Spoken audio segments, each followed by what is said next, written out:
இன்னைக்கு நம்மளோட விளாக்ஸில் உங்களில் நிறைய பேருக்கு தெரியாத ஒரு விஷயத்த நான் சொல்ல போகிறேன். அது ஒன்றும் இல்லை, பார்த்தீங்கன்னா ஏற்கனவே டி நகரில் ஒரு ஜூடியோ இருக்குது. அது பக்கத்துலேயே ஒரு 500 மீட்டர் வாக்கபிள் டிஸ்டன்ஸில் இன்னொரு ஜூடியோ ஓப்பன் பண்ணியிருக்காங்க. ஆக்சுவலாக இந்த இடத்துல பார்த்தீங்கன்னா ஏற்கனவே டாட்டாவோட வெஸ்ட் சைடு இருந்துச்சு. இப்போ அதை ரிமூவ் பண்ணிட்டு இங்கே ஜூடியோ ஓப்பன் பண்ணியிருக்காங்க. ஜூடியோவில் எப்பவும் போகிற ஆஃபர் இங்கேயே ரன் ஆகுது. என்ன கொஞ்சம் கலெக்ஷன் அதிகமாக இருக்குது. மென்ஸ் 2 போலோ டிஷர்ட் பார்த்தீங்கன்னா 699 இருக்கும். கிட்ஸ் 2 ஷர்ட்ஸ் பார்த்தீங்கன்னா வெறும் 499 இருக்கும். உமன்ஸ் 3 டிஷர்ட் பார்த்தீங்கன்னா வெறும் 499 இருக்கும் கொடுத்துட்டு வராங்க.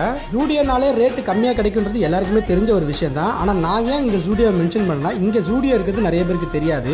அது மட்டும் இல்லாமல் இது புதுசாக திறந்திருக்கனால இங்கே கலெக்ஷன்ஸ் அதிகமாக இருக்கு. காஸ்மெட்டிக்ஸ், ஃப்ரேக்ரன்ஸ், பெர்ஃப்யூம் எல்லாமே அதிகமான கலெக்ஷன் லெவலில் இருக்கு. என்னோட ஃப்ரெண்ட்ஸ் கேங் எப்பவுமே ஜூடியோ வந்தா ட்ரெஸ் எடுக்கிறாங்களே இல்லையோ, ஆனால் ஃபுட்வேர் கண்டிப்பாக எடுப்பாங்க. ஏன்னா அந்த அளவுக்கு இங்கே ஃபுட்வேர் ரேட்டு கம்மியாகவே நல்லா குவாலிட்டியாகவும் இருக்கும். நீங்கள் ஜூடியோவில் போனால் என்ன ஷாப் பண்ணுவீங்க? இந்த ஜூடியோ ஓப்பன் பண்ணது உங்களுக்கு ஆல்ரெடி தெரியுமான்றதை கீழே மறக்காம கமெண்ட் பண்ணிடுங்க. இந்த புது ஜூடியோட லொகேஷன் டிஸ்கிரிப்ஷனில் இருக்கு, மறக்காம செக் பண்ணிக்கங்க.